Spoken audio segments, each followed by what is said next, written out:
Welcome to the channel, ladies and gentlemen. I hope you're all great. I hope you're all fantastic out there. What we are going to do this time, I'm going to show you guys a video where it's going to be, I think it's SIU. They were reporting on something in Parliament. I want you to pay attention to what the lady is going to say. This is going to prove that actually when it comes to corruption, guys, it is as deep as we can imagine, you know. It seems like every person or any person who is just in a position of sort of like if they have got some hole somewhere where they can get in and they can maybe do certain things to enrich themselves, and people, they see that opportunity and grab it. And it's not only only on black people only, and it's just every person, black, white, green, whatever. All right, let's go into the video, and then you please listen to it very carefully. And if you don't understand, you can rewind again so that you can hear. I will keep quiet and we can listen to the lady. Okay, let's go into the video. Less than 3,500 rands. The second one was a 75%, which was from a middle income group, earning from 3,501 to 5,000 rands. And this is what I'm going to give you a little bit of a background. Yeah. So around 2000, the municipality took a policy decision to utilize vacant sites belonging to the municipality. And most of those vacant sites were dispersed around the Phoenix area. So the ownership belonged to the municipality. But for the purpose of developing the sites and constructing these houses, the municipality appointed private developers through an SCM process. So the SCM process was followed from the adverts to the appointment, and 3 developers were appointed. During the process, before the sites were allocated, 1 developer was replaced without following due processes by other developers that were not appointed through an SCM process.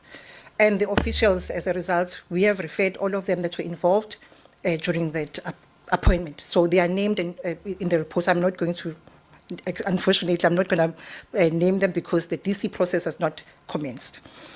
So that is what happened, Chairperson.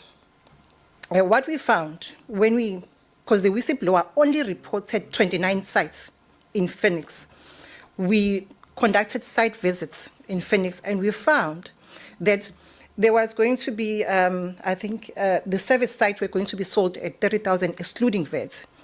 The unserviced bag sites were going to be sold at 100,000 to the developers for them to prepare and develop and construct the houses for that income group.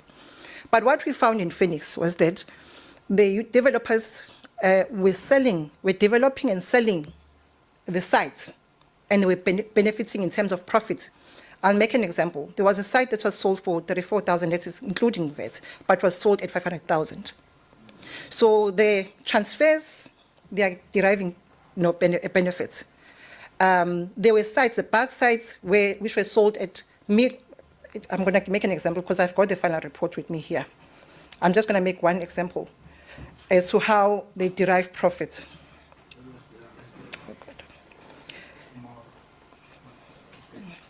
I'm going to go to.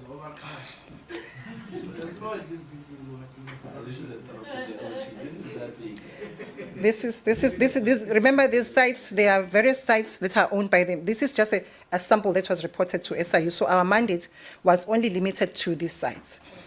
I'm going to make an example here. But none of these 29 sites were utilized for the infill housing program. There was one site that was sold at 34,200, but was to the developer. But the developer sold it at 1.1 million. There was one site that was sold at 34,200, but the developer sold it at 600,000. This is even worse. There was one site that was sold at 21,000, and it was sold at 9.5 million. So that was the trend. There's more. There's 34.9 million, there's 11.7 million, where they were deriving a profit. So the issue is when the municipality failed to monitor and assess what was the activities of the developers on the sites that were allocated. So which is why we also preferring disciplinary referrals against the officials. Unfortunately, one resigned immediately after we interviewed them. They were failing to monitor what was transpiring in the sites, on the sites. So this is Can where I we are. ask, were they failing to monitor or they were willfully not paying attention? We are going to I get to just, that, Chair. okay. We're going to get to that, Chair. So when we conducted our commission... Sorry, can I just... Yes, sir. Can I just ask a question?